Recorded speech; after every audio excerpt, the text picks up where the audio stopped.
Okay, welcome everyone. For today, we are restart our Confucius Analects reading. We will start from book 16. Okay, the title I have is Ji Family. So, the format is we are going to read chapter by chapter. Okay, and then start from book 16, chapter 1, which is a very long chapter. So we will need two volunteers to read your translation from internet or anywhere. Okay, read your translation, and then Amang will read our translation. Then we will discuss, and then we move on. So let's start. Okay, book 16, Ji Family. Okay, chapter 1, which is very long. Okay, I think this one, for the person who first time join this one, I think don't be scared because usually, well, all of them are very short except this one. This one is a very long one. So, anyone want to read the chapter 1? Yeah, Kwang, please. Okay, so I will read the translation from Professor Robert Eno, 16.1. The Ji family was preparing to attack the territory of Zhuangyu. Ran You and Ji Lu appeared before Confucius and said, "The Ji family plans to launch an affair against Zhuangyu." Confucius said, "Chu, would this not be your fault? In the past, the former kings appointed Zhuangyu to be in charge of East Meng Mountain. Moreover, it lies within the territory of this state, and is hence a subject at the state entours of Lu. What point is there in attacking it?" Ran You said, "It is our master's wish, not the wish of the two of us." Confucius said, "Chu, Zhou Ran had a saying, 'He who can marshal his strength in the effort should take his place in the ranks. He who cannot should desist. What use to a blind man is an attendant who cannot steady him when the footing is treacherous, or pull him up when he falls? Besides, your words are mistaken. When the tiger or rhino escape their cages, when the sacred turtle shell or precious stone are smashed wine in their boxes, who should be held to blame?" Ran You said, "At present, Zhuangyu is in fact very near to Pi. If it is not taken now, it would surely create trouble for the Ji clan descendants." Confucius said, "Chu, the Junzi detest those who cover up their desires by making excuses. I have heard it said that those who preside over states or family domains do not worry that they will have too few people. They worry that distribution of goods may be uneven. They do not worry about poverty. They worry they will not bring peace. It is not so that when distribution is even, there is no poverty. When there is harmony, there is no underpopulation. When there is peace, there is no danger the ruler will topple. It is just in the spirit that if those who are distant do not submit, one must cultivate patterns and virtue to attract them. Once they have come, one must comfort them. Now you, Chu and Yo, attend your master, but those who are distant do not submit, and you are unable to attract them. The state is split and crumbling, and you are unable to protect it. Instead, you plot the use of weapons of war within the borders of the state. I fear that the troubles of the Chisun family lie not with Zhuang Yu, but within their own walls. Thank you very much, Kwang. We read the longest in the Confucius Analect. Nicholas, you would like to read? Was a question. Okay. Does the analytics have practical daily applications we could use in real life scenarios?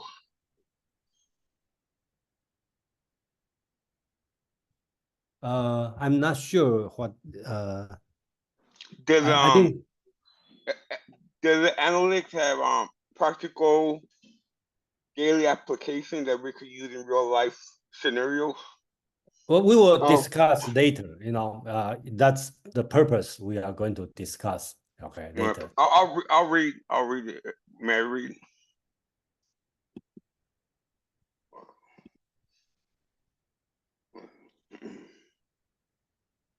So you have a translation you want to read?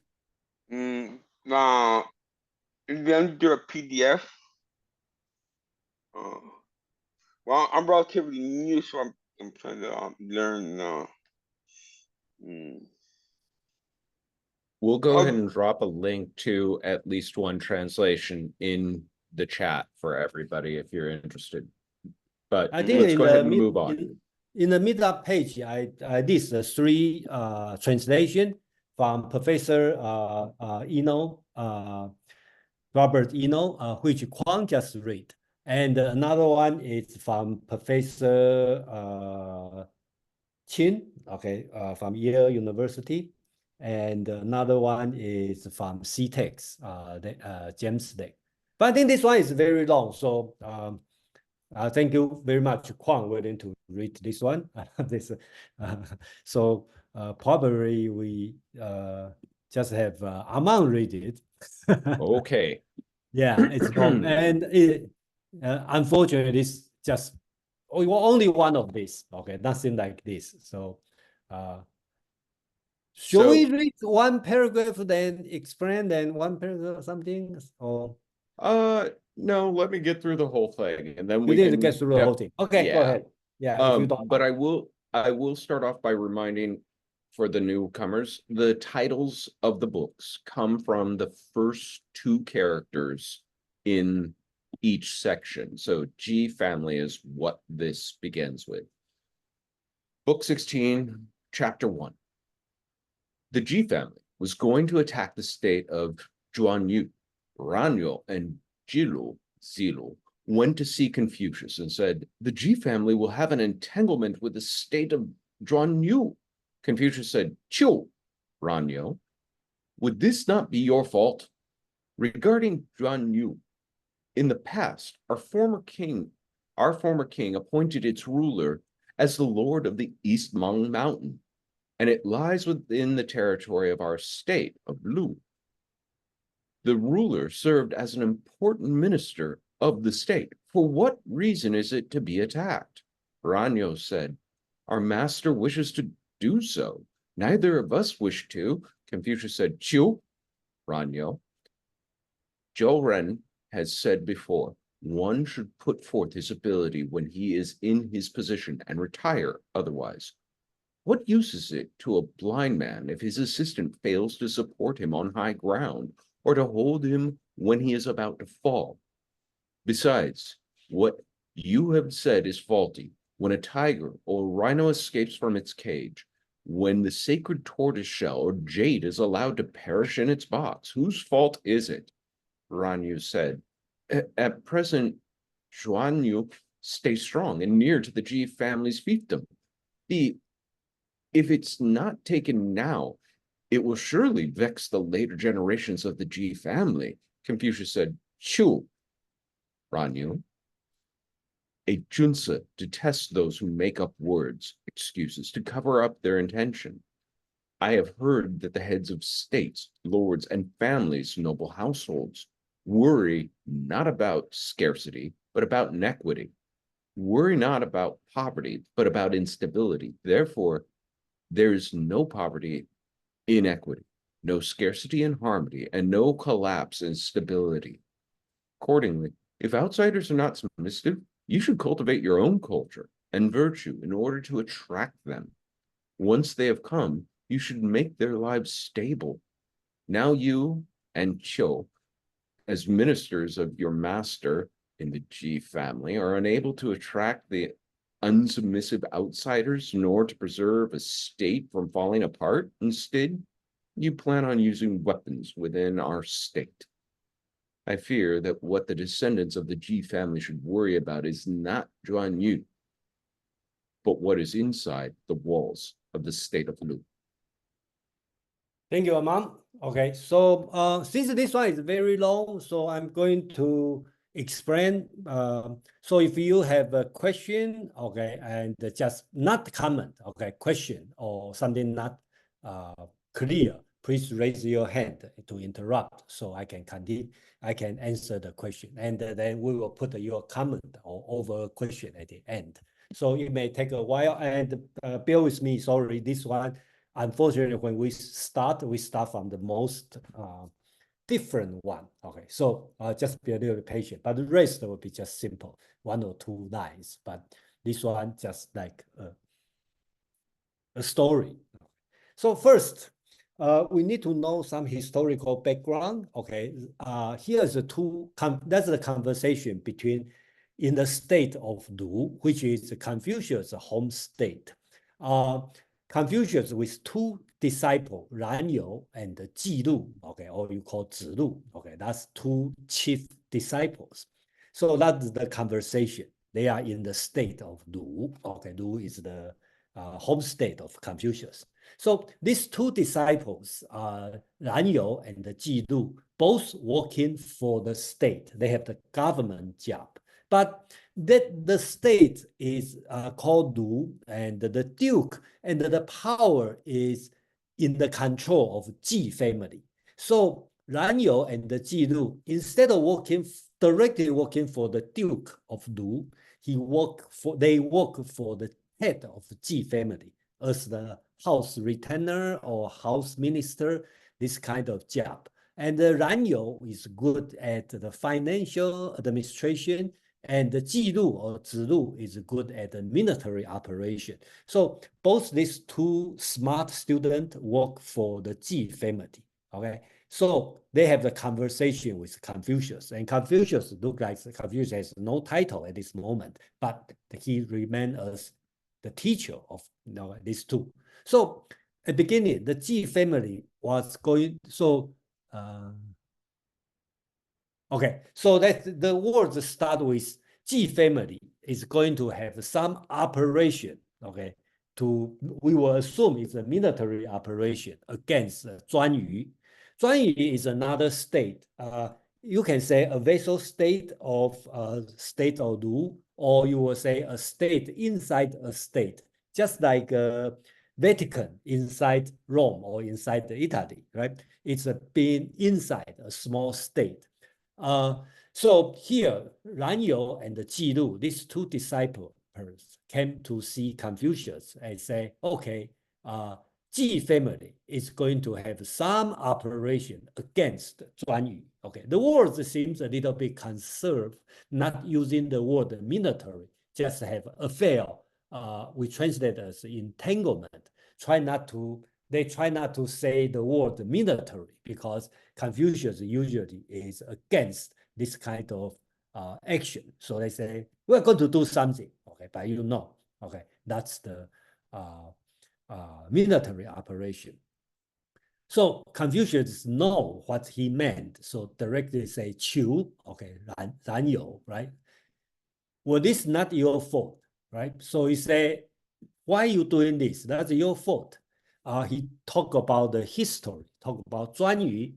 Zhuan Yu is not just it's a state which was appointed by the former king, which is he used Xian Wang, which means the former king, which means the emperor of entire China.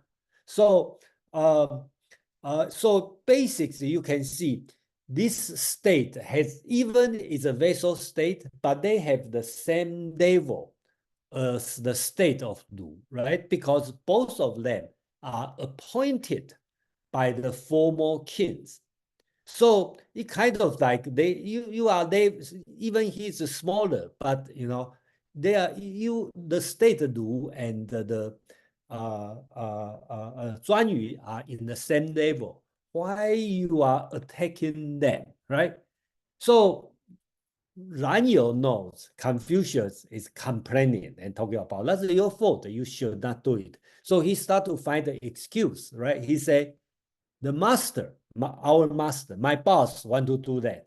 And then Ji Lu and me, we don't want to do it, but my boss want to do it. What can I do? All right. They try to find excuse, right?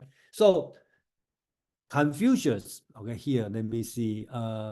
Confucius said, right? So he said Zhou Ren. Okay, we don't know who is Zhou Ren. Zhou Ren is some worthy person. It just says some good person has said before, one should put forth his ability when he is in his position and retire otherwise. Okay, so he's talking about if you working for your boss, you should put forth, okay, in your ability to work for them. If your boss is not listening, you should quit. You should retire. Okay, you should not say, "Oh, he want to do it. I don't want to do it." Right. So then he said, yeah, he used an example. Okay, he used the word "xiang." Xiang means the blind people. You need an assistant, right? The blind people need an assistant. His metaphor is you guys as a minister with your boss is like a xiang, an assistant to the blind man. If the blind man working on the dangerous position or is almost to fall, you are not going to hold him. You just say, "Oh, he want to fall." Okay, he just want to walk on that dangerous place.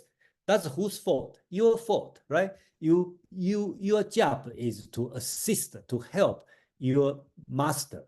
And while you are doing that, and he used another example. When tiger and the rhino escaped from their cage, all the precious jade was spoiled in the box.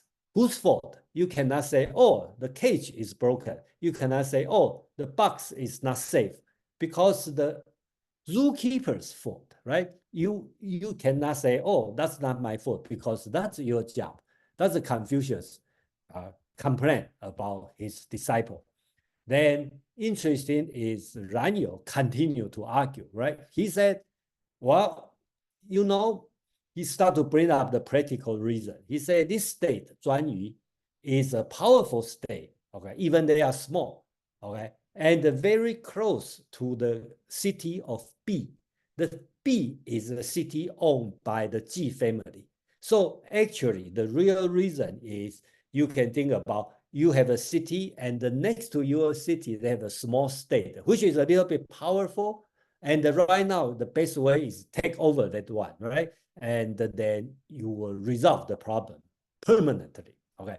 So he bring up the real reason. If I don't do it, then later on will cause trouble to the Ji family, okay? So right now, Confucius realized, say, okay, as a 君子, okay, you should not use excuse to cover it. Then he says something very famous has been quoted many times on this one. He said, for the head of state or the head of noble household, you should worry not about scarcity, but about inequality. Worry not about poverty, but about instability. So most important to Confucius is worry about inequality and instability. In other words, equality and stability is the most important. right? So he said, worry not about the scarcity, but about inequality. Worry not about the poverty, but about instability. Therefore, there's no poverty in equality, no scarcity in harmony, no collapse in stability. So that's the very famous saying being quoted many, many times on the politics. So accordingly, if outsider here, the Chinese call 远人, some translation most translation translate as the people far away, but I don't think that means people far away. Because the 专语, the people in this state is very close, right? They are not far away. But Confucius means far away people, means outsider. The people is not submissive to you.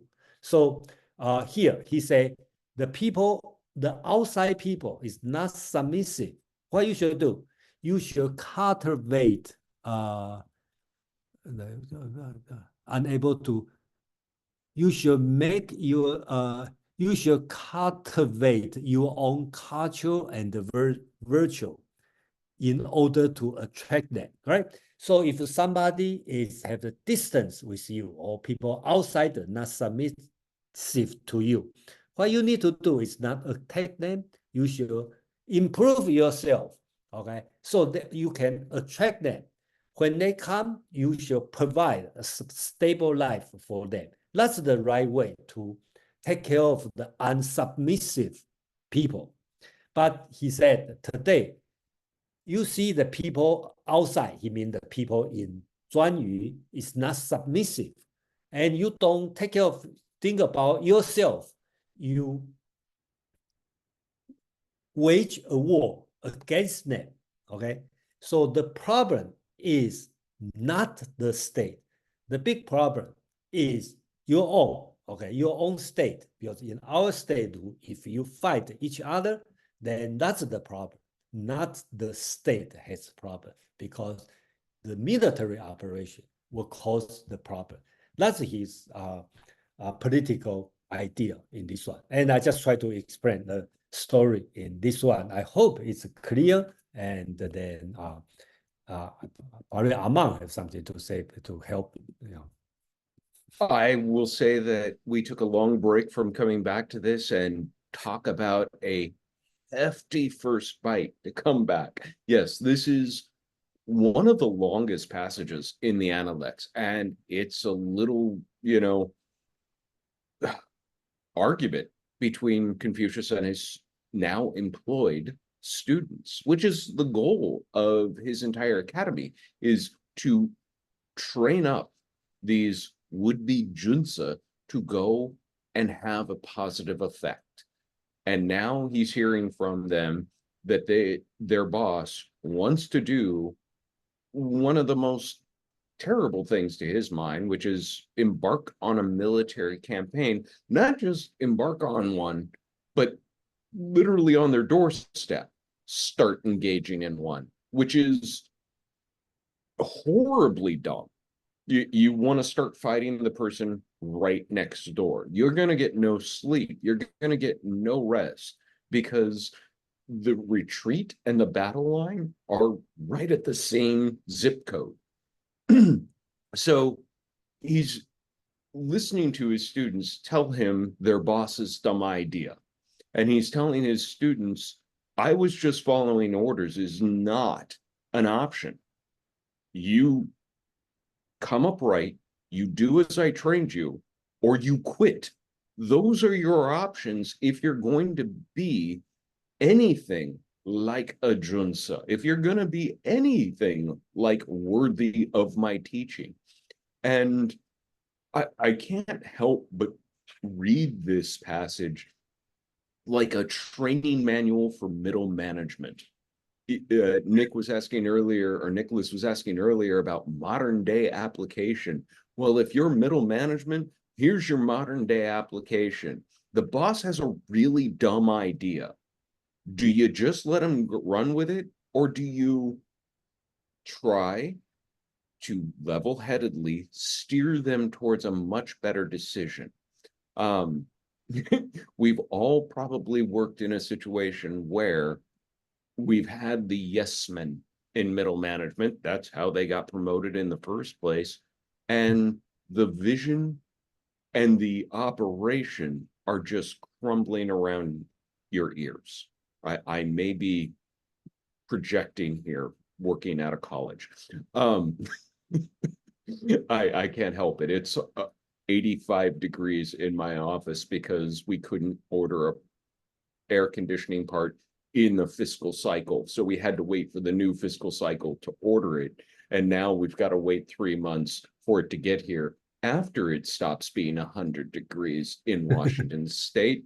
Somebody should have just made the accommodation somewhere along the way. But nobody tells, the boss what they need to hear. They like to tell the boss what they want to hear, just how brilliant they are. I love this passage. It's great. And I can't stop reading it as Confucius just tearing into every time. He's using a familiar, very terse term. It almost sounds like he's sneezing every time he's yelling at Ranyo. Choo. And yeah, no notes. This is great. Thank you. Thank you, Amon. We have Nick and Kwang. Nick, please.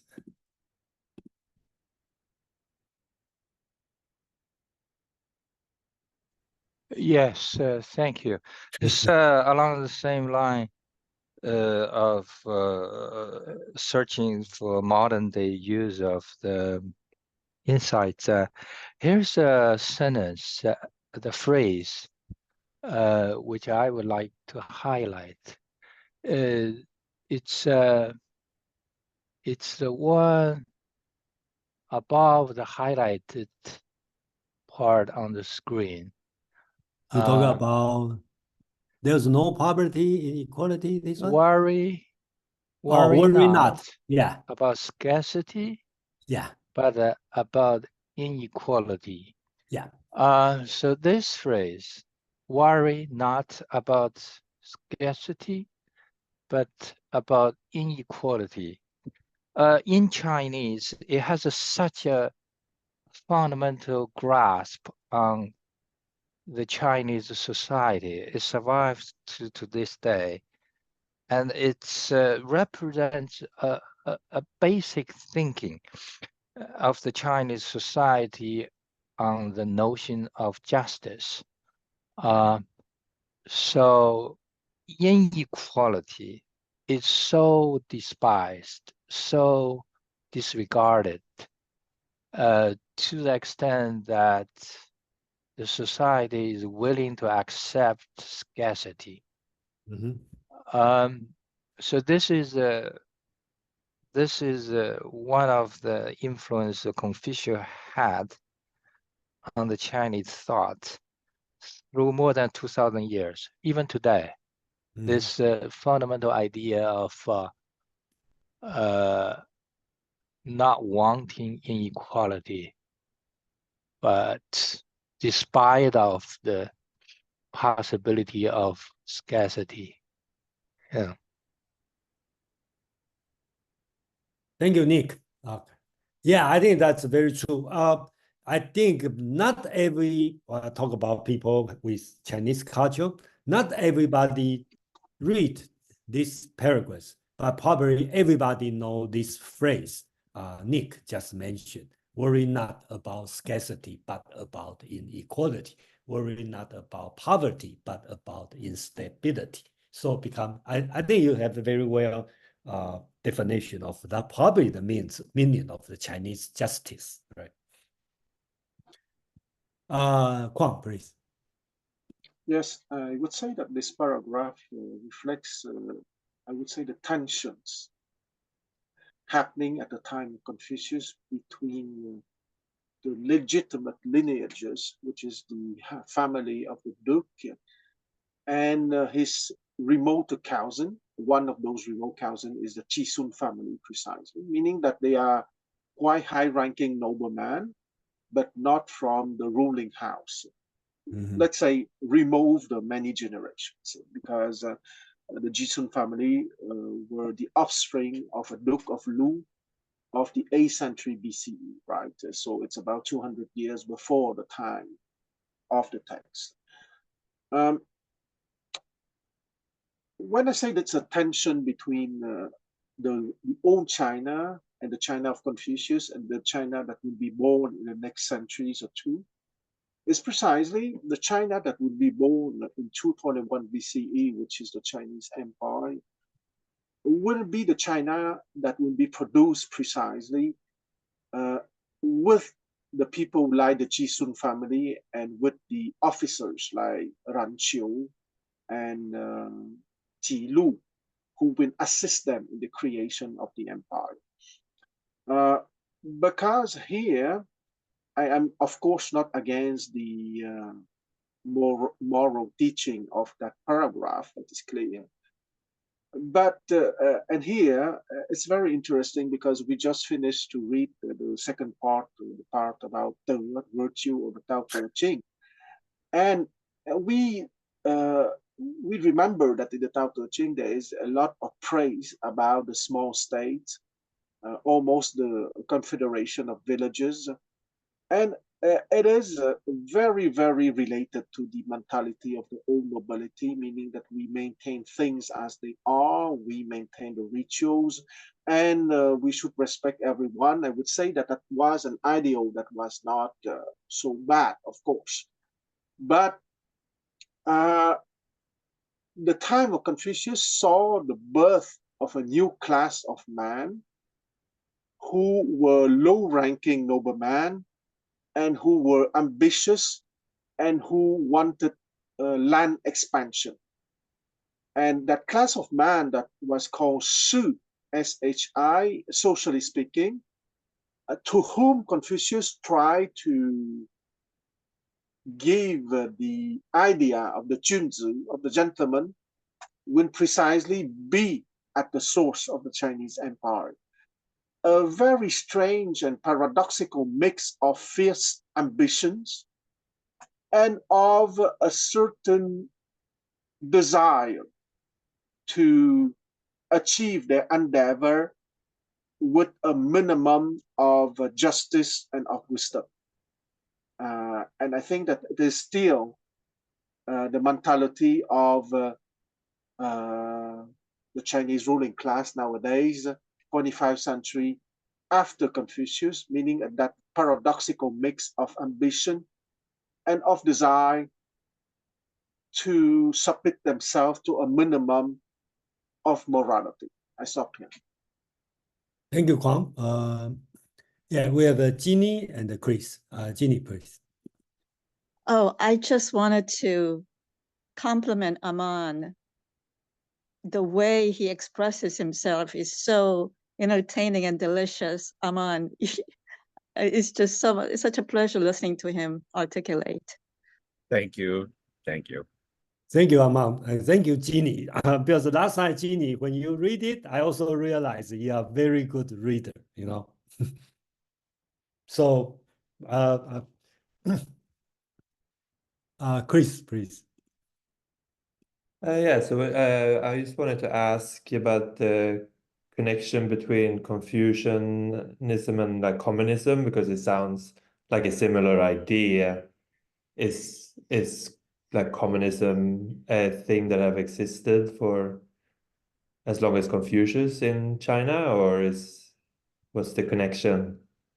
Okay, thank you. But I think that right now we probably don't want to spend too much time discuss this. We will usually when we finish about 1 hour and a half, okay, we read, focus on the text. Then we can have a more open discussion, and we will like just focus on the text. Otherwise, we will dilute. Okay. Okay. So sorry about this, but I know that's an interesting question everybody want to discuss, but I just have to focus on the text for the ending for the first 90 minutes. Thank you. Yeah.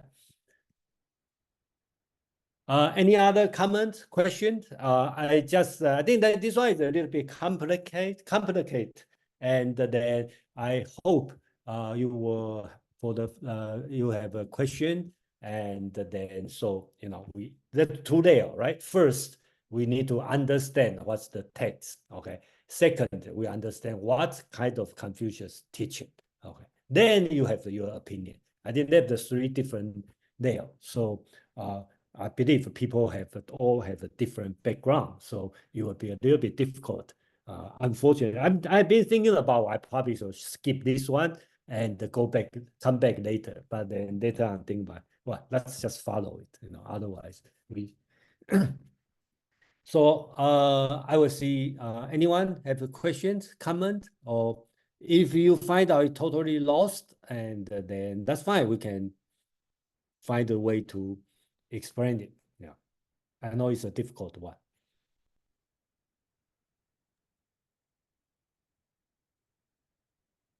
I'll add just one thing before we move on. It's worth noting, part of the genius of the Analects is that reiteration is built into it again and again and again and again.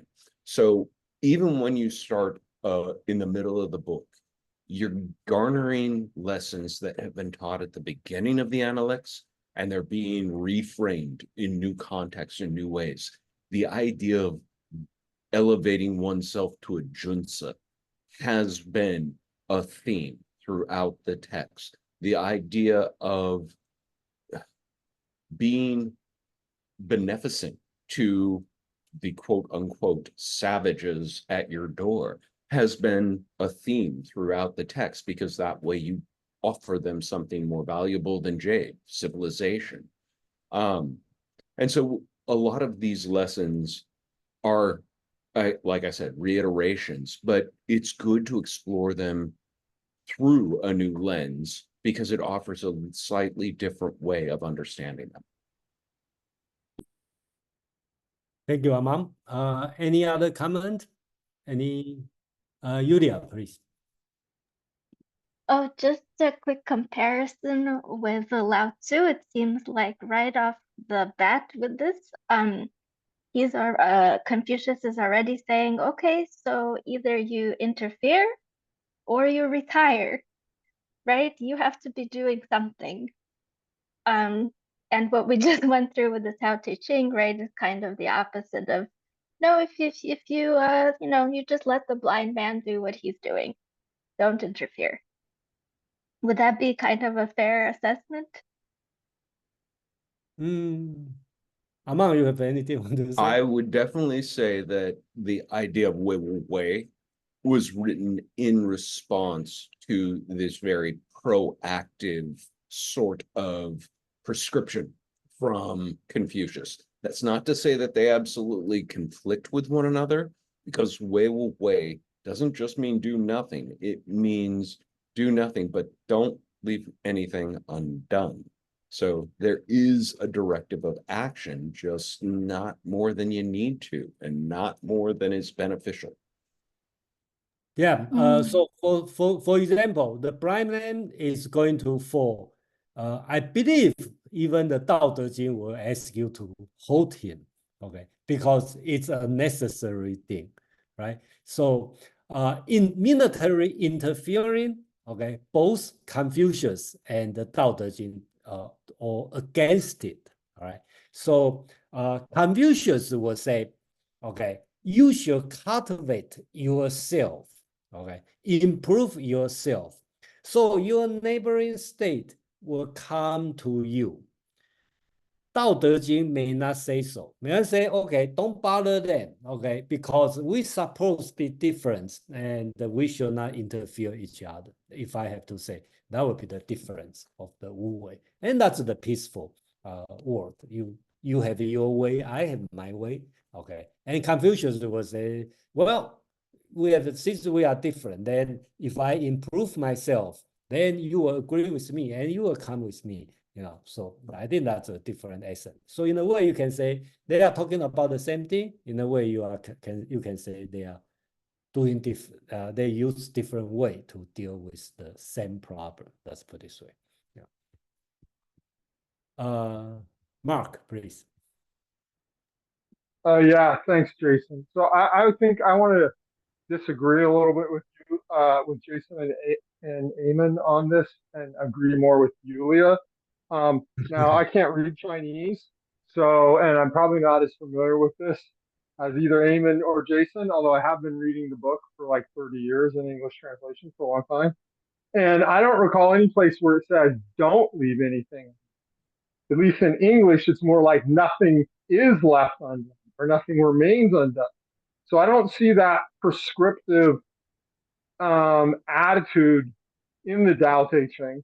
And I think there's a reason why from Sima Tian and Sima Qian to this day, that Taoism and Confucianism are regarded as separate schools because they do have, in my opinion, from my reading, a fundamentally different attitude towards this issue of interference or activity.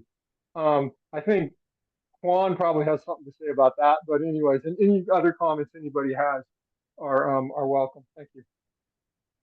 Anyway, thank you for your comment. So I just want to make it clear. You said Tao Te Ching says nothing left undone. Mark, you disappear. Yeah, so what I was objecting to was I thought Eamon rephrased it a little bit for the context of this question. And what I thought I heard Eamon say is that the Tao Te Ching says something like "don't leave anything undone," and maybe that's not what he said. No. It's my interpretation. Tao Te Ching said don't, but if nothing is undone, okay, everything is well, nothing. Okay, Tao Te Ching said Nothing is not done. Yeah, it's a double negative.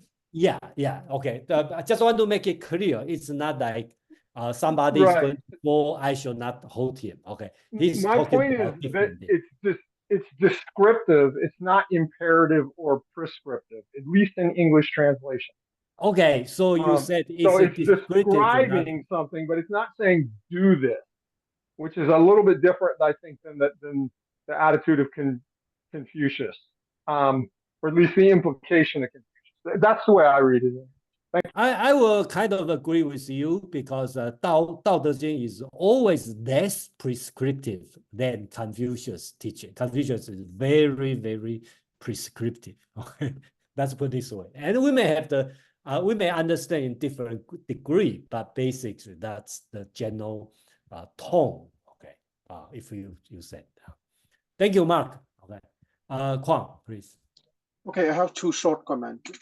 I think that we have to make a distinction between a prescription and I would say the proposition of an ideal. Of course, that the way that the Tao Te Ching is written, there's nothing like do or don't do. Okay, it's more subtle, it's more refined. But it is clear that there is the proposition of an ideal of the right person, of the person capable to act spontaneously, and at the same time, nothing is left undone. Okay, the perfect leader. Okay, so it is normal that that kind of book would not be prescriptive in the lowly meaning of the word prescriptive or prescription. Okay, that being said, the second point of distinction that I want to say, those books have been written around, let's say, 500 BC and 300 BC. There was a big event in 221 BC, which is the creation of the first Chinese empire that would last 21 centuries with ups and downs. Those texts will be reread in another way under the imperial era, okay? In the sense that when it is prescriptive, it is more directed to the low-ranking civil servant. But if you want to have high responsibilities, not only would you have to learn the nitty-gritty of your office, but you can have to be a true gentleman in the high sense of the word, but also to be a relaxed person.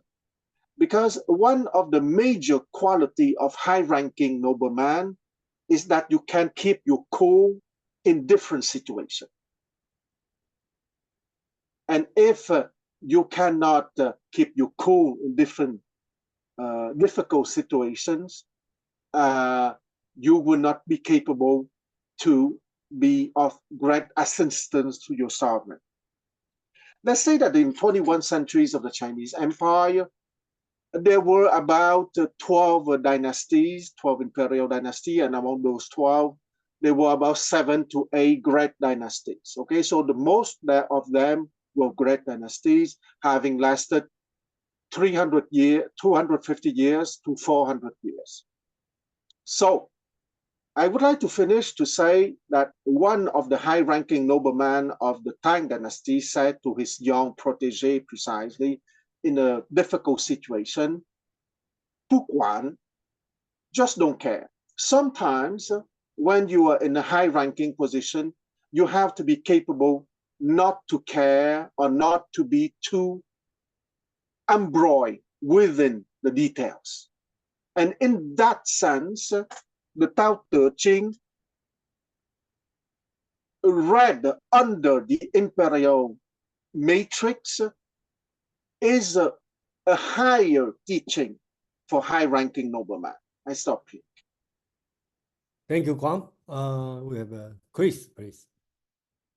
Yeah, I was wondering when he's saying that don't attack your enemy or those who are different, but cultivate your own values and ways.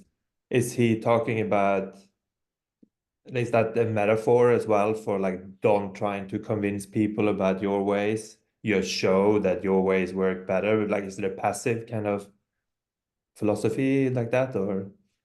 Yeah, okay, let's put it this way. Okay, forget about it's practical or not practical. Confucius' idea is you doing good, people will model you, will follow you. Okay, so that's the way to do it. And then I think the next chapter probably will answer your question. Okay, what time you have to attack other country? Who shall command? That would be the chapter 2 going to answer. So 16.2, chapter 2, you can 2 and 3 basically is a continue. You can say it's a continuous statement from this chapter. Okay, so Chris, you just asked the right question because yeah, who shall command the war? Okay, so Confucius is not that dumb, say, oh, don't do that. No, you should do it, but not from you, from the higher. Okay, so let's put this question on hold, and then any other comment, any question on this chapter? Okay, so we can move to chapter 2, which back to the regular length, so we don't have to suffer for like 20 minutes reading. So Kwang, thank you for reading. Okay, so translation by Professor Robert Eno, 16.2. Confucius said, when the Tao prevails in the world, Li, music, and punitive military actions proceed on the order of the Son of Heaven. When the Tao does not prevail in the world, Li, music, and punitive military actions proceed on the orders of the feudal lords. Once they proceed from the feudal lords, it is rare that after 10 generations, those lords have not lost their power. Once they proceed from grandees, it is rare that after 5 generations of those grandees, they have not lost their power. Once subordinate officers control the fate of the state, it is rare that after 3 generations, they have not lost their power.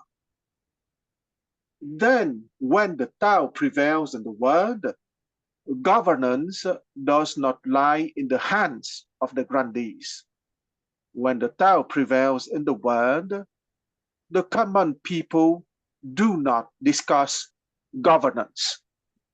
Thank you, Kwang. Anyone have a different translation like to read?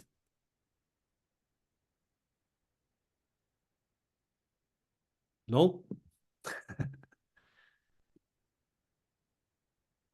Okay, Amam.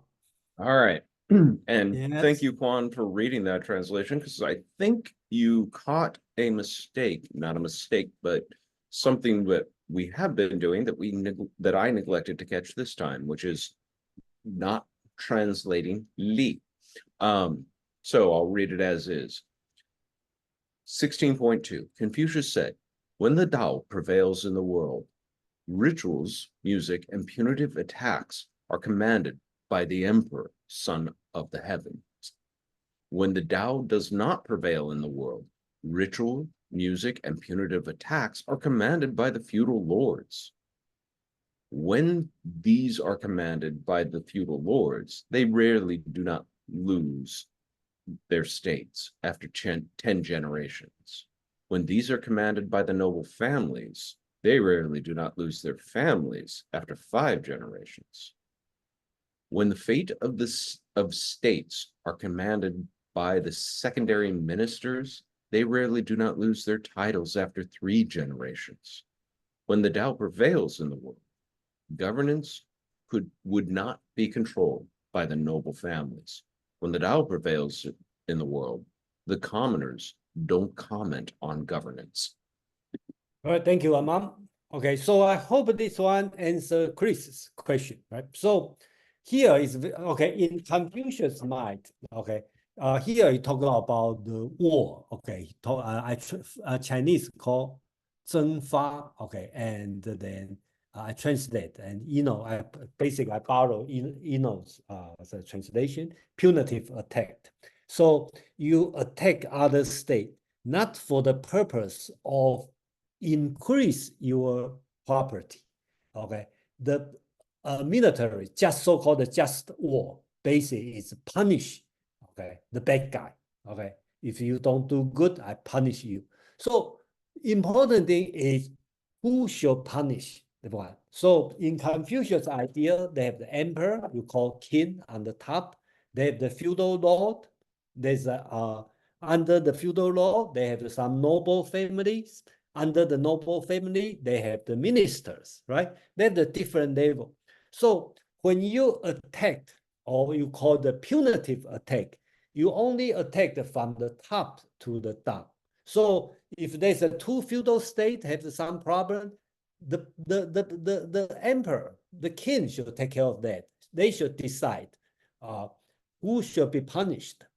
So in the previous case, right, 专羽 is a state appointed by the king, and then Ji family, just a noble family, which is under the lord of the feudal lord. So technically, the Ji family in the ranking is lower than 专羽, even you are more powerful than 专羽.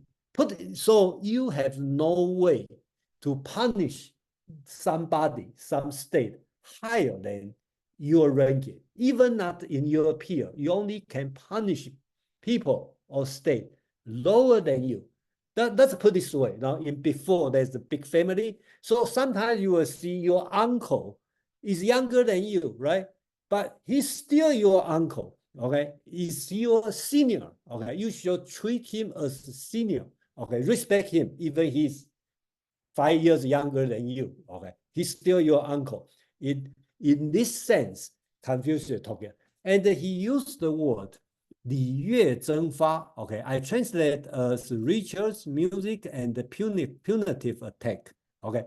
So I think Dr. Eno translates 礼, okay? When you hear Huang read 礼, that means ritual. I have been debating whether or not I should translate or not, but anyway, that's what I'm talking about. 礼乐 basically talk about your culture. So that's back to the previous question. If somebody is not good, right? You first thing choice is still cultivate your own rituals, your music, basically means your culture, make it better so people will agree with you. The last choice is use punitive attack. But remember, the punitive attack should come from higher ranking, not from the lower ranking. That's what he's talking about. The punitive attack is from the feudal lord. Okay, this feudal lord cannot last for more than 10 generations. If you start from the noble family, is you cannot last for more than 5 generations. If the this punitive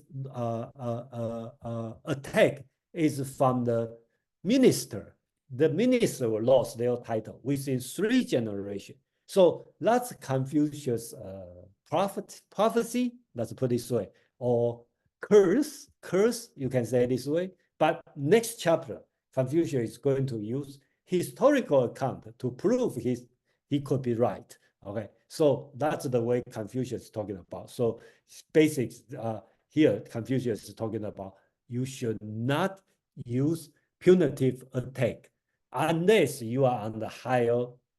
That's from the higher ranking to the lower ranking. Okay, so that's the point. And we have the highest ranking, which is a king. There's only one, right? So if the state of Zhuanyu on the previous chapter has some problem, you should have the king to take care of that, not you as a minister or you as a head of noble house to take care of that. So that's the comment. And Aman, please. Yeah, I'm feeling a little embarrassed. I missed that translation of rituals when we've been retaining Li throughout the rest of the Analects so far. I think that the reason is I changed my mind. Sorry about because the Li is the problem is it's only 2 letters Li and it confused with many things. Okay, so before I put the Li and put the parentheses as ritual. Right. Okay. This way. I can understand that. I'll go back and do some edits then. But other than the in the weeds of translating, yeah, this answers Chris's earlier question: who has legitimate authority? And more interestingly, what happens when those who don't start shouldering the role of petty tyrants? I again can only think of a workspace as the modern equivalent, and many of us have probably experienced working with what I would call a petty tyrant, someone with very minimal legitimate authority, but only too happy to exercise it to its fullest when the opportunity presents, because flexing up like that makes them appear important briefly. But how many times are you going to be able to make calls you're not allowed to before you get fired? Well, if you're really high up, maybe 10 times. If you're a little less down in the pecking order, 5. If you're at the bottom of the pecking order, you'll be lucky if you get 3. But this kind of advice still works now in a modern setting. Know what your legitimate role is in an environment and don't overstep it for your own self-aggrandizing. He keeps speaking of when the Tao prevails in the world, and this is a good point to point out that yes, it's the same word. No, it's not the same exact connotation.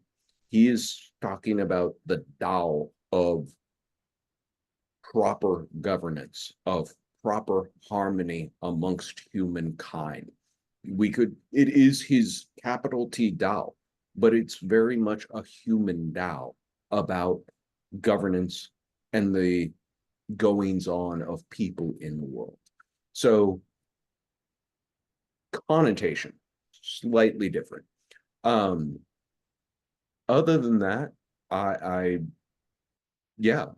think that we may have been a little rusty getting started back at this, but I'm not unhappy with what turned out from this one. So I'm excited to hear everyone else's thoughts.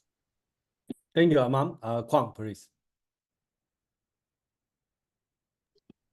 Before giving my own opinion, I would like to read the one paragraph from Professor Eno because it is so extraordinary and it explains perfectly the value of this paragraph within the 20 books of the Analects. And I start the quote.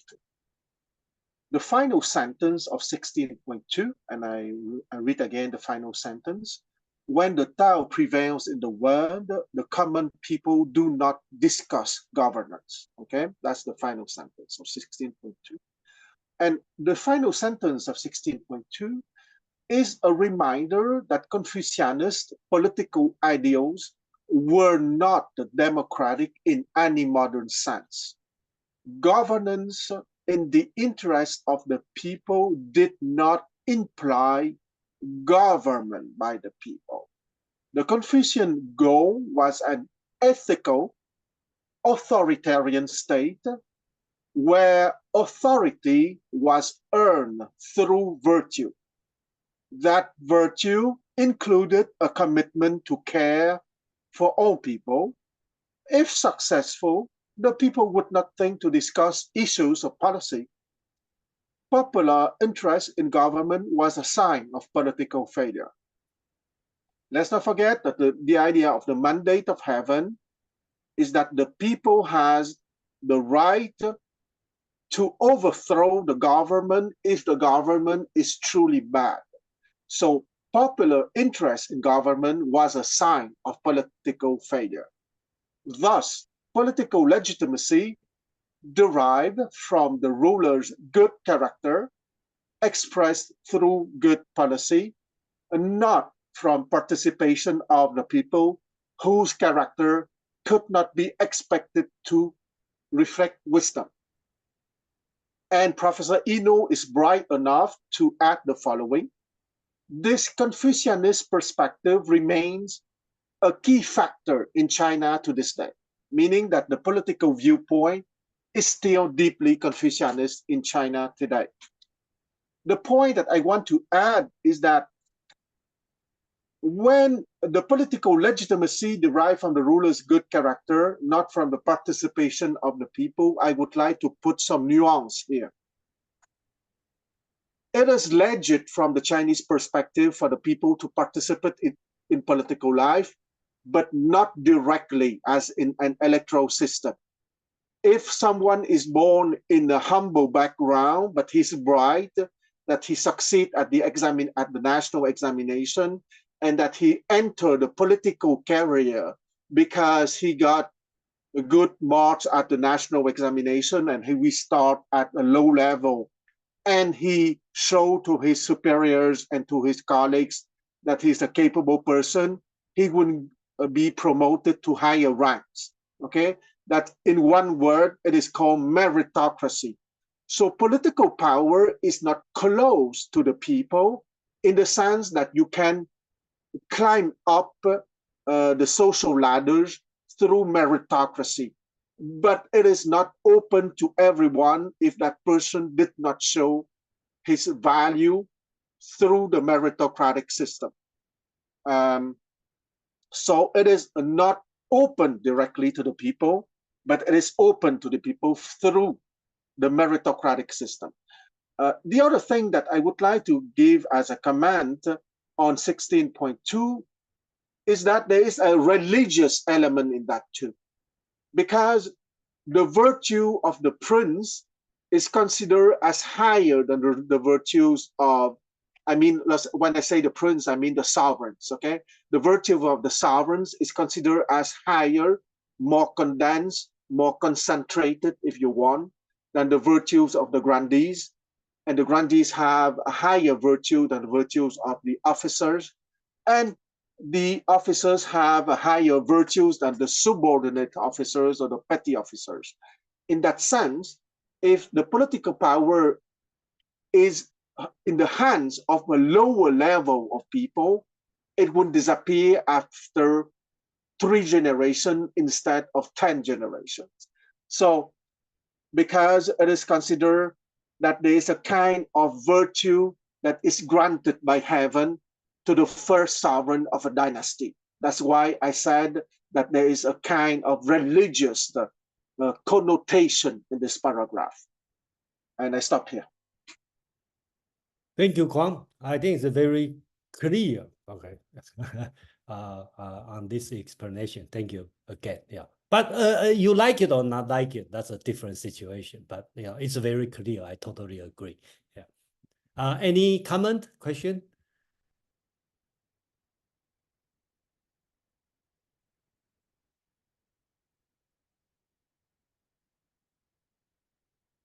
Oh, Mark, please.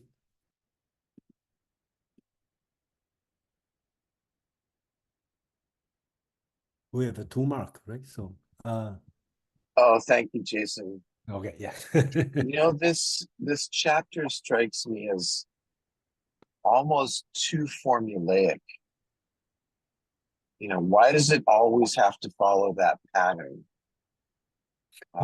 If they rule according to the Tao, why can't it last longer than 10 generations?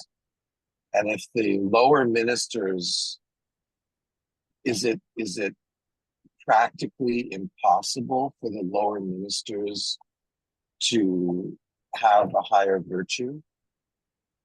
Can I take a tackle at that question, and then I'll let you, Juan. But I wanted to address your formulaic component of that question. I think that in the Analects is done as a quality assurance, a way of making your argument sound more concrete, more believable, that is taken from texts like The Art of War. When we read The Art of War, and it's been a very long time and predates this, you remember everything was laid out in numerical values, how much things would cost, how much it would take, how many exactly. And so having that sort of specificity of number becomes added weight to your argument. Somebody thinks, oh, this guy ran the numbers. And Confucius utilizes that rhetorical trick or rhetorical tact when he is engaging in his own arguments. Huang, you want to respond to Mark's question?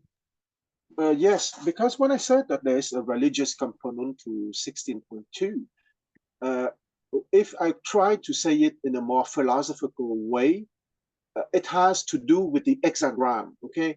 The sovereign is at the line 5, meaning that the sovereign is at 2, and the grandees is at line 4, meaning that the grandees is at the run, is I use the terminology of the Tao Te Ching. But if I use the terminology of Confucianism, at 5, it corresponds to the sovereign, which is a run, and at 4, it corresponds to E, which is the grandees, and at 3, it corresponds to 2, which is the officers, and at 2, it corresponds to the intellect, which is the subordinate officers. And line 1 is not mentioned because line 1, politically speaking, correspond to the commoners.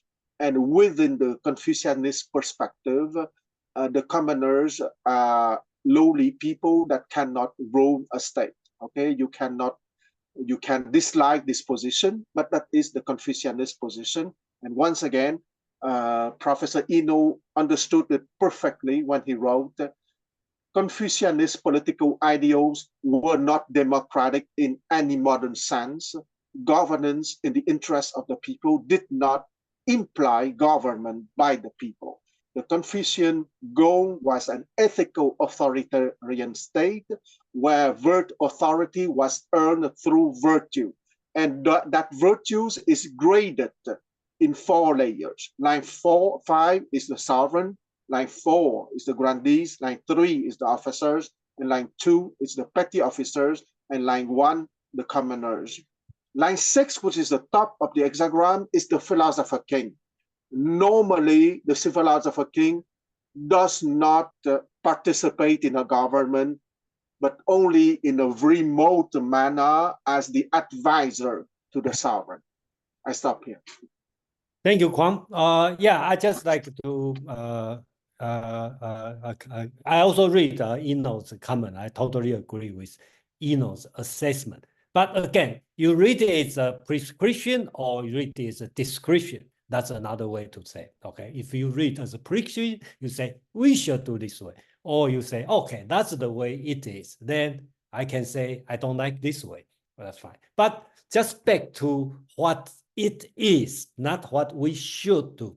What it is in Confucius' mind is just like Kwang said, they have a different level. And the higher level not only have a higher power, they also have a higher responsibility, has a higher intelligent level, higher moral standard. So it's not democratic, it's an authoritarian government, but it's not like a tyrant kind of authoritarian. The authority, the government has more power. That's right. The government, but the government also, the government officer must have higher moral standard. That's go side by side. I think that's very important. Mark, you have a hands up again, so I would like to make sure you finish your question or your comment. I think we interrupt you. So No, thank you. go ahead. You have a question or comment? No. Okay, thank you. Okay. Chris, please. Yes, I was back to the question I had before, I guess, with the like metaphorical thinking about philosophical debate or discussion, like how should you discuss with ideas? Here in Thailand, they kind of don't really call each other out for being wrong. It's inappropriate to say to someone like, no, that belief is wrong. You know, you should believe what I believe, and kind of argue the way that we often do in the West. And is this advice applicable to that kind of situation where I shouldn't really call out my peers for being wrong or having the wrong beliefs, but I should maybe work up my authority once I become a professor, then I can tell them that what they believe is wrong. And so we don't really call out our peers for being wrong. Is that... I would prefer to Aman want to answer this question. I have to address this because this is evidence of how far and wide Confucianism spread in the world, because that influence of saving face, of not embarrassing your peer, and the very strict sort of hierarchy of how one has legitimate authority, that comes from Confucianism. So does remonstration, because you read the passage that was just before this, and Confucius is laying into his students that it is their duty to go and speak to someone in power, that it is not acceptable to just accept the sort of hierarchical pecking order. You have a moral imperative to actually remonstrate with those who may be above you, but need correction. This is a lesson that's taught throughout the Analects as well, and it's a lesson that I'm sure Quan would be quick to point out was the most erased lesson of Confucianism by authority for centuries, because it didn't serve their needs, it didn't serve their purposes. But if you were a traditional Confucian, and boy, with that title carry some weight, then you could legitimately point to 16.1 and say, no, remonstrating with you is my duty. I am not doing this to shame you, to call out, to make you feel lesser than, or to, impugn your authority. I'm doing this because you are making an incorrect decision and it needs to be corrected. How you actually navigate that now that it is the cultural norm of Asia, that speaking to authority in that manner is not acceptable. You could be the first squeaky wheel that starts getting greased, but that's totally your judgment call. I think that Thai language has a hierarchical, right? The up down, right? Very unlike English, basically it's equal. So Japanese, Thai all have very strong this one. So it's hard to say it's a Confucius influence or not, but it's so complicated because we are reading the text 2,500 years ago. So through these 2,000 years, there's many there has been added on. So that's why in general, I try to ignore the later commentator. I just go direct to the original text. And then how are you going to interpret? That's your choice. Yeah, that's my attitude. So it's, I understand, like at work, it's particularly important to dare to call out your boss. But maybe you should, like, you really have to do that because otherwise it's really bad for everyone. But maybe you don't have to call out your peers. So maybe if we listen to what he's saying, he's saying call out your boss, not necessarily call out your peers. So maybe he is recommending to have this more passive way of communicating with your peers, you think, or? Well, I Go on. think that's put this way. In a way, you could be okay. That's put this way. It's unlike Western, okay, dialectical method. If you read Plato, people argue against each other. Okay, it's not like this, but also not like, oh, I only listen to the boss. I think based on Confucius. I mean, this book's teaching, not like, okay, I never against my boss. Here it's very clear, right? If your boss don't listen to you, you should retire. Okay. He doesn't, you should not fight. Oh, I have to listen to my boss. Confucius said very clear. Okay. That's your job to make this thing right. It's just like you are assistant to the blind. Okay. You are the zookeeper of the tiger. Okay, so sorry, your boss is tiger. So the tiger escape, that's not box problem, not the cage's problem. That's your problem. He make it very clear. So how to do it? I don't know. I think you got to do it by yourself. Thank you, Chris, to challenge Confucius teaching. That's great. Kwang, please. I would like to say that Chris' question is a question of common sense, and I would say that there is the same answer of common sense in the Western sphere as in the Eastern sphere, and it doesn't have to do anything with Confucianism, and I explain myself. Even in the West, if you have a good relation with your boss and your boss grants you authority, I stress the word authority, even if in the hierarchy you're under someone, but that someone admire you, it happens that someone over above you can admire you and will grant you some authority because he thinks that you are smart, that you know your subject, that you are a reliable person, and that you are an honest person. Okay, it's called authority, even if you are in a subordinate position. So it doesn't have to do anything with Confucianism or not Confucianism. It has to do with common sense of your capacity to read his mind and of your capacity to read the expression of his faces. Between friends, it's the same. It's not because that we have the same rank in society that the person will necessarily give us a value or will necessarily respect us. So I don't see a question of East or West here. I see here a question of human relations. When you are in an interaction with someone, there is an objective ranking, okay? You can be from the upper class, the other person can be from the middle class or the lower class. That's what I call the objective ranking. But that objective ranking doesn't prevent the person to give you some respect because he values some dimensions in you.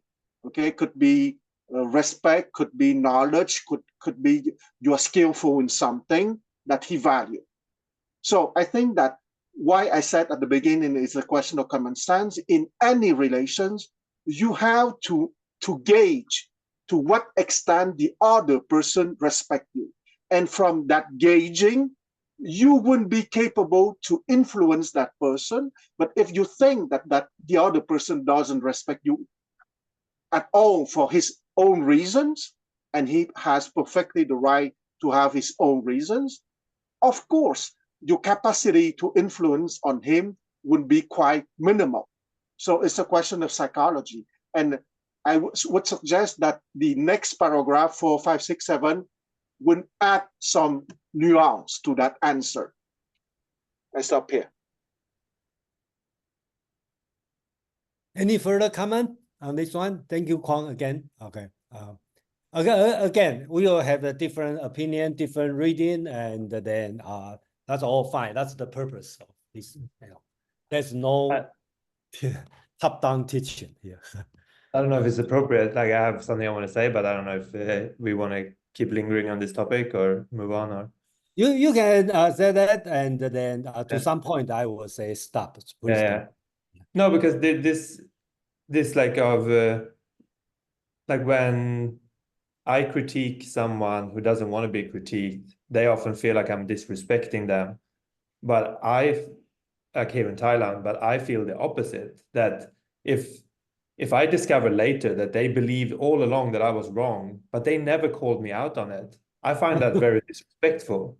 While I find it really respectful when someone, even if they disrespect me, if they call me out for something and that helps me learn something, I respect them. I see like someone who doesn't call me out on my bullshit, I can't consider a friend. Okay, so Chris, appreciate your comment, but I think right now you are talking about the cultural difference, and then just kind of like Kwang talking about it's common human issue, but it's tied to the your culture, your tradition. That's the thing we can discuss later. Okay, so okay, Jason, I promise it will only last 10 seconds. Okay, please. Okay. I think Chris' point is very interesting, but I just want to say something. No one is obliged to respect us. And I think it's at the nexus of all human relations. And I have no big solution for that. Yeah, thank you, Kwang. And another time I have to stop people continue, not because the point is not important or I'm not interested or any other reason, but the reason is I want to stick with the text. Okay? That's the reason. Okay. So sometimes I'm interested, but I have to stop. Okay. So at least we are going to move on 16.3, chapter 3. I think that's important. We finish this 3, probably the most difficult one. And then next week we can deal with something easier about Confucius teaching. So let's go to chapter 3, and then we can finish for today's reading, and then have a little bit more general discussion. Okay, whatever direction you want to go. Okay, so Kwang, thank you for volunteer again. Okay, so 16.3, Confucius said, control of appointments fell from the hands of the ducal house 5 generations ago. Governance has been in the hands of the grandees for 4 generations. Therefore, the descendants of the 3 Huan families will live in obscurity. The 3 Huans are the grandees. I stop here. Thank you, Kwang. Anyone want to read your version? No? Okay, Amam. All right. That's a short one. 16.3. Confucius said, the Duke of Lu has lost power revenue for 5 generations. The government has been controlled by the noble family, Ji family, for 4 generations. Therefore, the descendants of the 3 families of Lu are diminishing. Thank you, Amam. Okay, so here I translate the lost power. The Chinese word is Lu. That means salary, revenue, this kind of thing. So I believe it's a metaphor talking about the Duke of Lu, which is supposed to be the head, okay, already lost their power for 5 generations. So here, Confucius, talk about over 100 years ago. He is recounting the history. I don't want to go through all the history called San Huan, 3 Huan family. Okay, so that's the Lu, the state of Lu, the political situation. They have the Lord, which is Duke, and then they have the 3 family. Okay, Ji family, Su family, and Meng family. And Confucius is associated with Meng family closely. So, but unfortunately, Ji family is the one has a lot of power. Okay, so that's fun. Through the Confucius reading, Analects reading, whenever you see Ji family, usually is something Confucius will complain. So here, Confucius is talking about the Duke of Lu have lost their power for 5 generations. So he's talking about 5 generations ago, which about 100 plus years ago, the power of Lu already been in the Ji family. So the Ji family, right? In the Ji family already have 4 generations. Remember he talked about if the command of punitive attack is the punitive attack is commanded by the noble family, their family cannot last for 5 generations. So Confucius is content record the history. Okay, hey, you guys, Ji family already doing something you supposed not to do for 4 generations. So your descendant, okay, are diminishing. You talk about 3 family, right? 三横之子孙, these 3 powerful family. You guys are diminishing, okay? It's going to die, okay? That's what Confucius say. So back to, I think it's Yuri or somebody talk about, it's a prescription or discretion, probably both. You talk about history and you know you should do this way, and if you don't do this way, it's going to happen in the future. So that's Confucius' tone on this one. So that's chapter 1, 2, 3. Basically, you can read these 3 as a long chapter. Confucius used this teaching about comment on the contemporary situation in the state of Lu to express his political philosophy. Among, please. Thank you. Yeah, this is, you know, how do I know what I said just 1 chapter ago? This is how I know it, because this is what's been going on, and this is where we're at now. And look at that, the clock's ticking. You're not going to make it another generation. From a literary criticism point or historicity, Confucius is right on the precipice of the Warring States period and the collapse of many, many families. So to say that you got 1 generation left, did he actually predict this exactly? Well, it works better if you go back and retroactively say, see what he knew was happening right then and there, even if it isn't a retroactive rewrite. And like I said, the literary criticism aside, the point is kind of sound. You have somebody saying, if you allow people to run roughshod over their legitimate positions, you're going to get decadence. You're going to get the disintegration of the order of affairs in all of this land, in all of this country, and all of the you know the central world that was China to all these people. The collapse of the Zhou dynasty and in the spring and autumn's period was an ongoing, slow-moving train crash that you just kind of watched continue and continue and continue.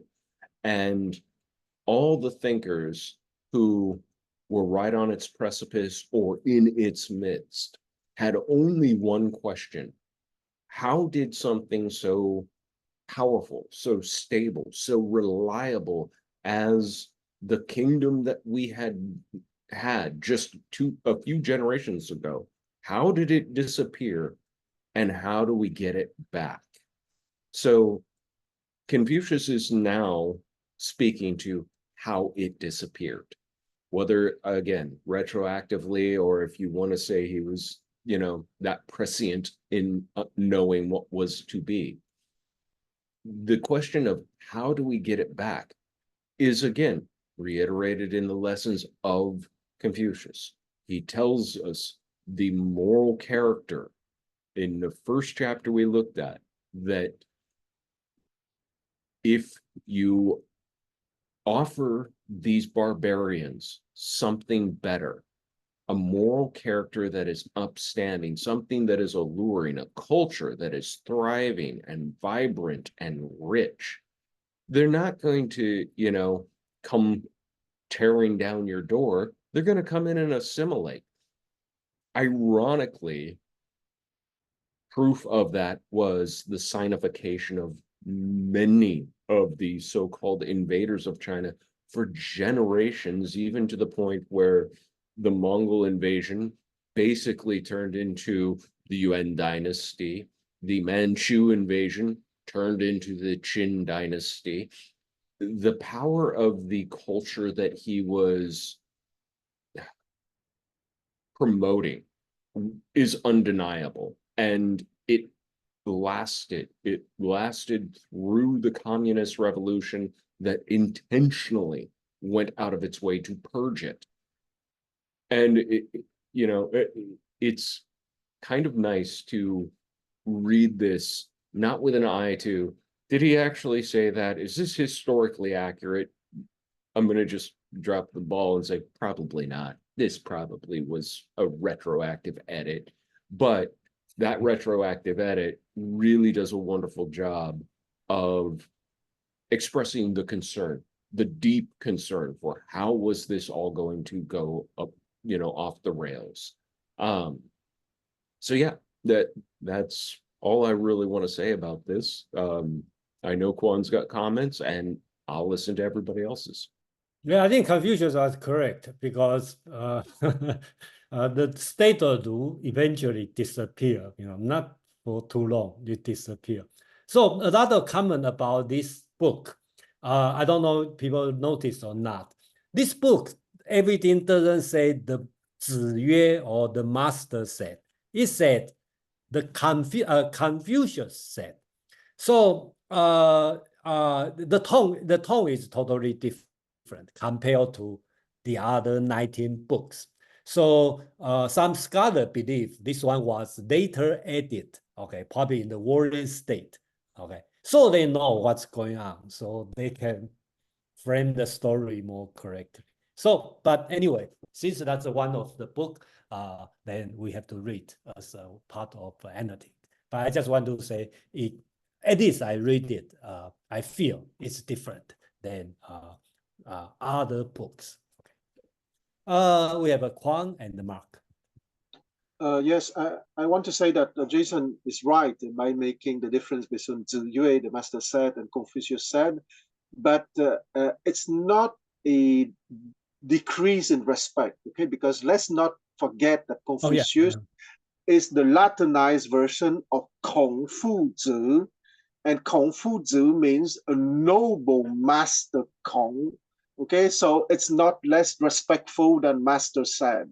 But Jason is right, it is a strong indication that it has been added later rather than in the 10 years after Confucius' death in 479 BCE. The other thing too that I want to say that but Aman is right in the sense that it has been added later because historically speaking, the Jisun family lasted much longer than 5 generations from the time of Confucius. Because that conversation, if we think that it happened during the life of Confucius, happened around 500 BCE, okay? Because the old man dies in 479 BCE. And the Jisun family would only die with the destruction of the Lu Principality, which happened in 249 BCE, okay? In 249 BCE. Meaning practically 2.5 centuries later. So they lasted more than 5 generations after that. But I want also to say, so here we have to understand it is a rhetorical device. But anyway, at the scale of Chinese civilization, 250 years are nothing, okay? It means that the Jisun did not manage to last till now, because for those who don't know, the family of Confucius still exists. They are at the 82nd or 83rd generation, meaning that's 89. A generation, 89? Okay, so anyway, it's a generation, it's a family which exists for 25 centuries, okay, if you count from Confucius. And if you accept that the pretensions of that family, that they are a branch of the Shang dynasty, it means that it's a family which existed since 3,600 years. That being said, I want to finish by the fact that once again, it is about the fact that you have to have the right epistemological development to rule a state or to have to be responsible for any project. And if you have the right epistemological level, not only you would be capable to finish the project yourself or the endeavor yourself, but you would be capable to pass it to the following generations. Okay, that is that idea of meritocracy, meaning precisely to nurture your capacity for awareness and for intellect. Okay, what I call the vertical reality and the horizontal dimension, which is at the core of Confucianism, meaning it is authoritarian, but that authoritarian character, as Jason said, is derived from the legitimate cultivation of virtue. And that is at the center of the Chinese culture, meaning the value of culture, of education, and of epistemological growth. I stop here. Thank you, Kwang. Mark, please. Yeah, thanks, Jason. I have a couple of questions. The first one is I just want clarification on the comment about Confucius says versus the master says. When you said that this is the only book, do you mean it's the only book of the Analects that does that, or do you mean it's the only book in Confucian literature that does that? Okay, that's the only book in the Analects, right? That's the only book that they use. Okay, I pay attention on this. When the Duke asked Confucius question, Confucius will the description will say Confucius reply. Okay, it will not say the master reply in every book. Okay, because the master is the way they call Confucius. So in other words, Confucius doesn't speak to the Duke, okay, as a master. He speaks as Confucius, okay, Mr. Kong, okay. And then this book is only book in the 20 books of Analects. Later on you will say, if you jump to chapter 4, 5, 6, 7, 8, 9, 10, you will say all start with Confucius said, not start with the master said. Okay, so that's the key difference.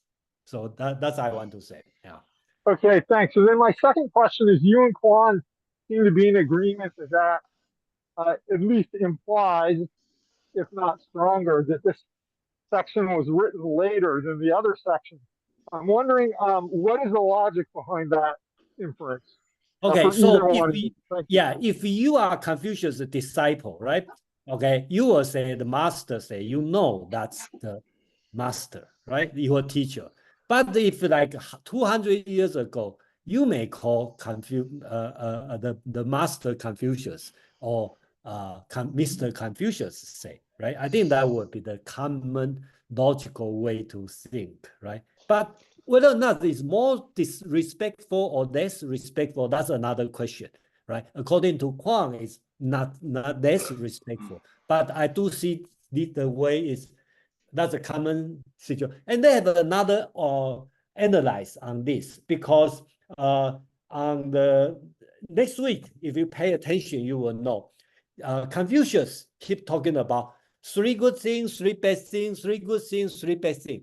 That's kind of a categorized thinking, right? You have, this kind of, people need this kind of logic, right? To talk about this way, which was lacking during Confucius' time, okay? So that's match with about Xunzi or Han Feizi, which is later legalism writing. They will say 5 5 termites, this one. Okay, so this kind of categorization is very asset writing kind of style. That's another way to think, but nobody know the history. Nobody lived that long to see it, but that's my logic. But Kwame may have a different logic, but that's what I said, you know. So I hope I answered your question, Mark. Yeah, thanks, Jason. Kwame, you have something to say? Probably you have a different idea why you feel this way. No, I agree with your reasoning because when you have a contemporary or disciple of Confucius, he would spontaneously say, the master said, in the sense that there's only one master for him, Confucius, okay? But a disciple of 6 generations later who did not know Confucius personally would call him noble master Confucius, which is a more formal way to say, okay? Because the master say is like the old man said, okay? In the sense that there is a mix of respect and of affection, okay? And for a disciple of 6 generations later, you might have respect, but you cannot have affection because that disciple did not have a personal interaction with Confucius. I absolutely agree with that reasoning. Thank you, Kwame. Nick, please. Yeah, thanks. I just want to put in a footnote to your very strong statement that this is the only chapter, or the only book. Only book, yeah. Maybe it's a different printing, but my book, my version, in the very next book is book 17. Yeah. There's a reference to Confucius said. That's different. I just want to point out. You talk about if next section, right? Next section, okay. I haven't have a translation. Let me show you. Okay, since you are here. Okay, so let me show you.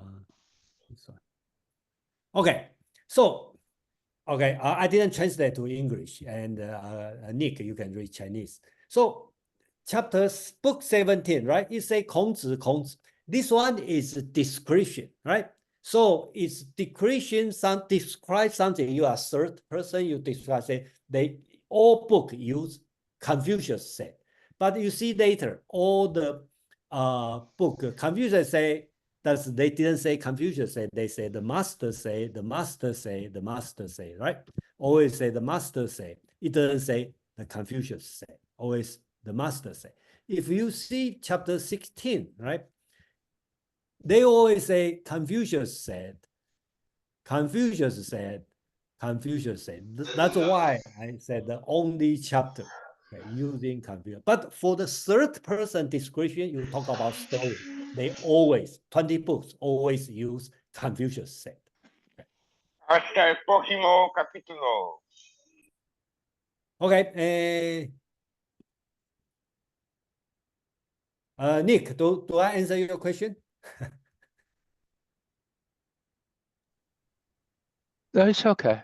Yeah. Yeah. Okay. We have different reading. Yeah. Yeah, different reading. Yeah, but that's my reason. I say that's the only one. Okay. So anyway, probably I used the too strong word without going all the detail. But anyway, Joe, please. Yeah, forgive me. I just actually joined. The discussion is the distinctions between 16 and all the other books, and you're saying that what is the major distinction between 16? Yeah, that's well, because we done first 3 chapter, and before we end, and then I just want to address this book is different than basically I opened a can of worms by pointing out the literary criticism that's associated with this book, that it is a later addition to the Analects. I don't think that I want to be very clear. I don't think that invalidates it in any way whatsoever. I think it's just something worth note because this book allows for more anachronisms. It allows the authors to put prediction or, near, godlike foresight into the mind or into the mouth of the master. But that doesn't mean that they out and out, misquoted or plagiarized or lied about something he said. More, it was, oh, we see here a note from, great uncle Chu about one of his times with the master. Well, we can expand on that. And it will make this chapter have a very different feel and a very different tone than a lot of the rest of the Analects, but it still is consistent in the lessons that it tries to impart, the major themes that it tries to really center in the text. Thank you for that. Yeah, I mean, because it's good because since we're restarting after all these months, it's just to see the consistency kind of and the importance of kind of getting just grounding ourselves again. This 16 probably would be a little bit of a different feel than the rest of the chapters that we covered up to this point, but it's still, as you mentioned, it's still consistent with much of the idea of virtue. It seemed like when I read it. Thank you, Joe. Kwang, please. Okay, just to remind everyone that on the 20 books of the Analect, book 16, 17, 18, 19, 20 are late additions. The core 5 books who are considered to be very close to the death of Confucius in 479 BC are book 3, 4, 5, 6, and 7. Okay, why? Because let's not forget that from Confucius' death in 479 BCE to the destruction of the Lu Principality in 249 BCE, there was a Confucianist academy in the Principality of Lu, and that academy survived as long as the Lu Principality survived. So when we say very late addition, it means addition between 300 BCE and the destruction of the principality in 249 BCE. And let's not forget that when Emperor Wu of the Han Dynasty, Imperial Dynasty, decided to adopt Confucianism in 136 BCE, there was an official version who has been engraved in stone with the creation of the Imperial Academy in 124 BCE. So we can only be sure that the text that we are reading now is the same text that the one that has been engraved in stone in 124 BCE.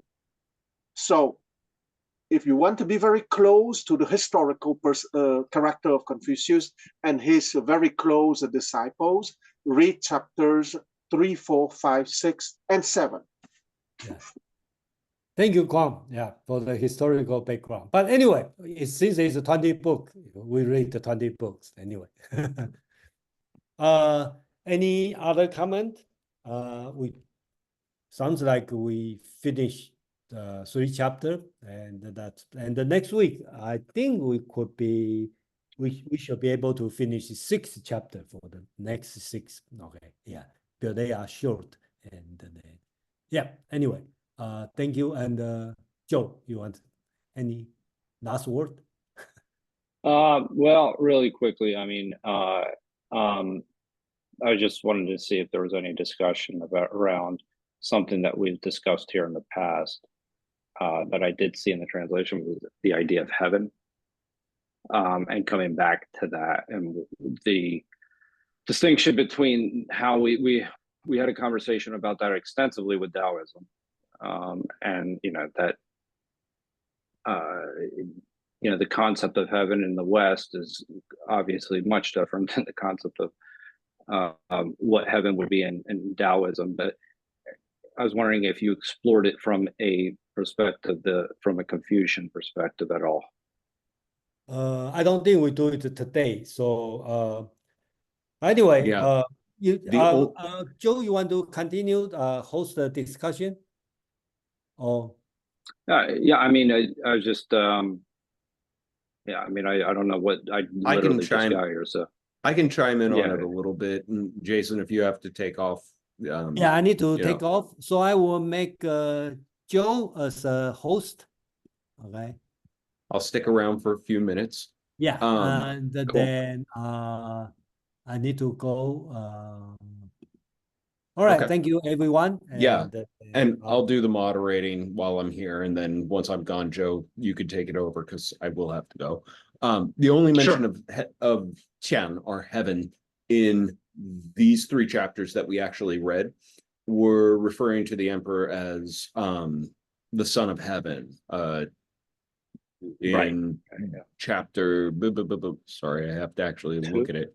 Yeah, 2. 2 and 8. Yeah, 2 and 8. Yeah, and so this is another term like Dao or De that has both a concrete meaning and a more polemic meaning.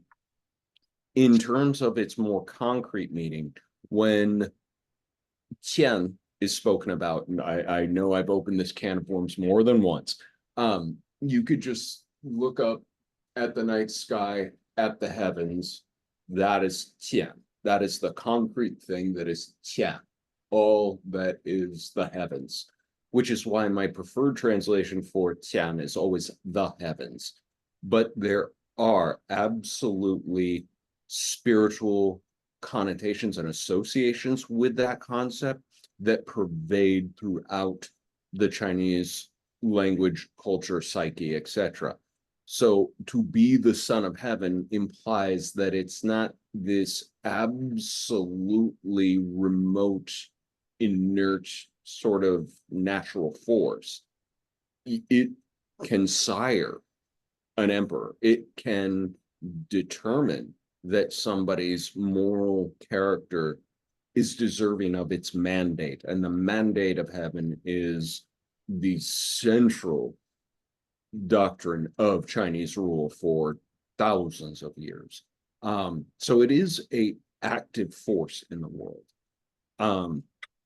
But it is, very concretely speaking, just what you go out and see when you don't have light pollution at night and look up and see that sort of celestial order in action.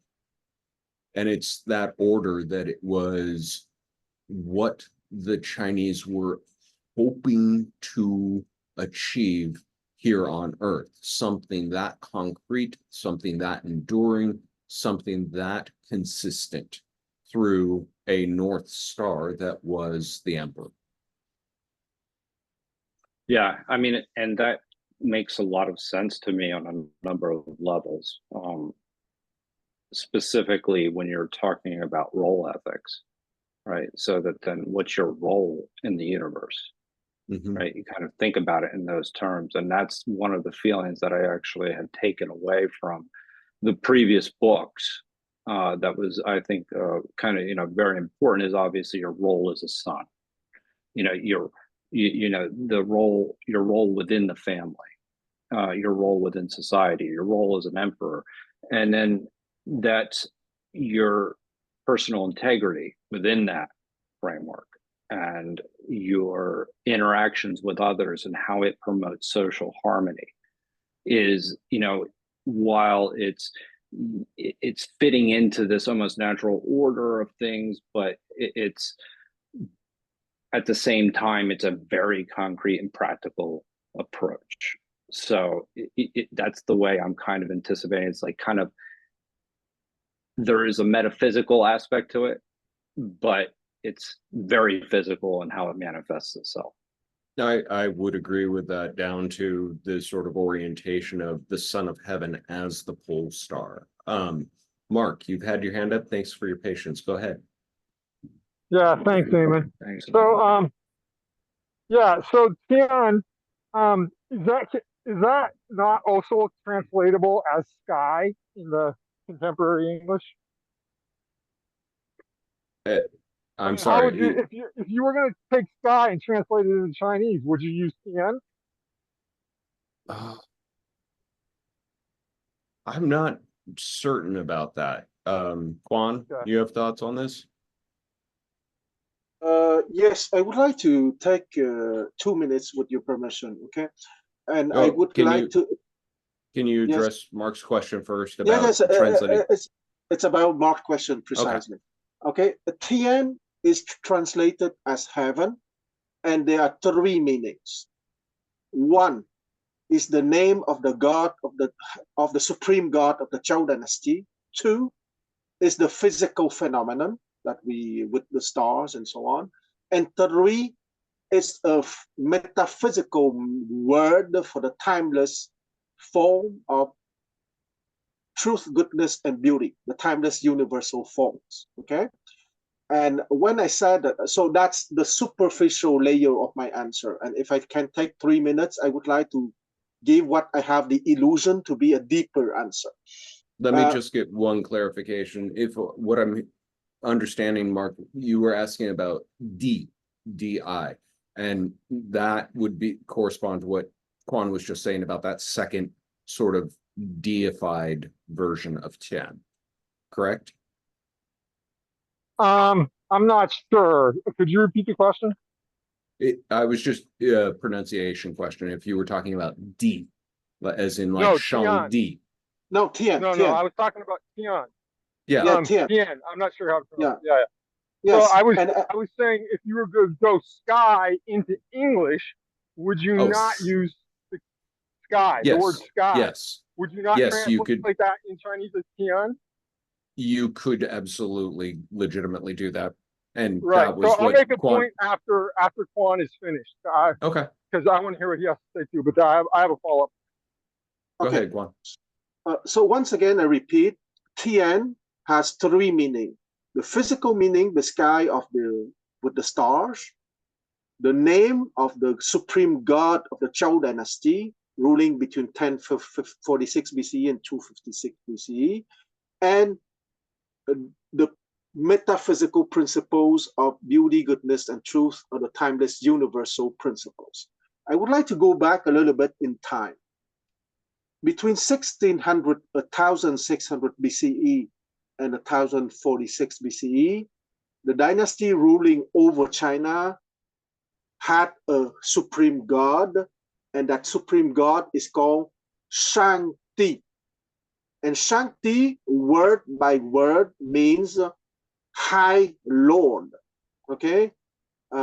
Here I will make a rapprochement that is a little bit perilous, but that High Lord was a god, a supreme god living in heaven.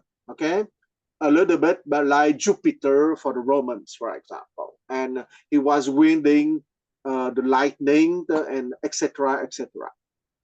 When there was the change in dynasty in 1046 BCE, the new dynasty in their dynastic laws also have a supreme God living in heaven and also wielding the lightning or the bolt of lightning like Jupiter, but his name is not Shangdi, but is Tian.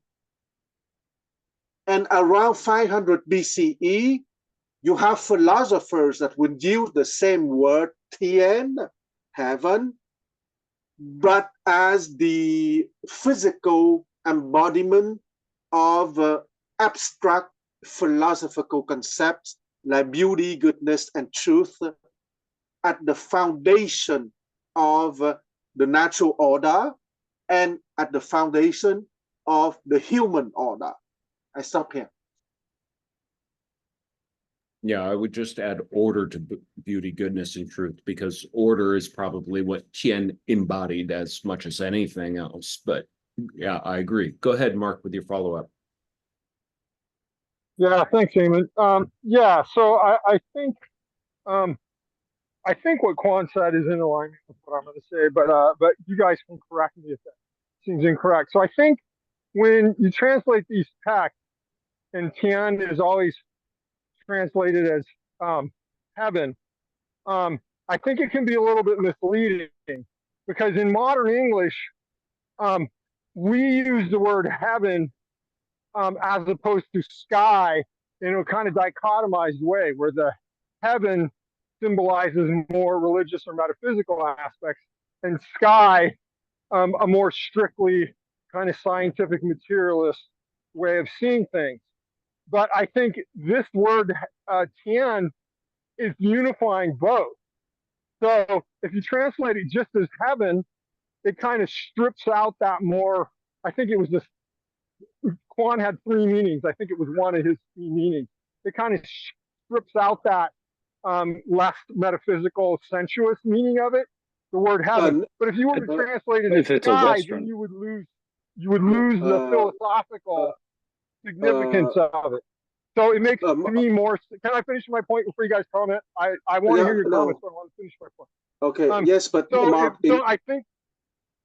Can I finish my point, please? Go ahead. Go ahead, Mark. So I think it makes sense to translate it as heaven, but it's also a little bit misleading because it also means sky.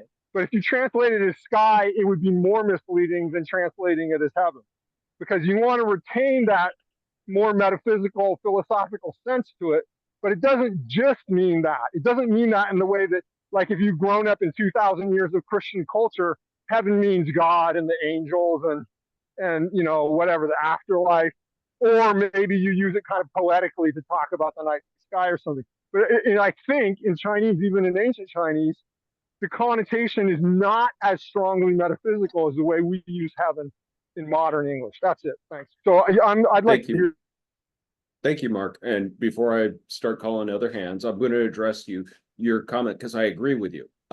My preference is generally to translate it as the heavens, plural, because it both captures a little bit of the sort of metaphysical, spiritual, but at the same time doesn't then lend itself to being confused with that sort of Judeo-Catholic or Judeo-Christian Islamic association of heaven, pearly gates, etc. But you're tapping in on one of the challenges that we face as translators, which is making decisions that both honor the source language, but also speak to the best possible interpretation in the target language. And it's why I've come away from this process with a new appreciation that there is no singular translation. Translation only happens with interpretation. I'm gonna be logging off here shortly. I would love to hear anybody who's got one last thought before I go, but I do need to run in like 3 minutes. So okay, I would like to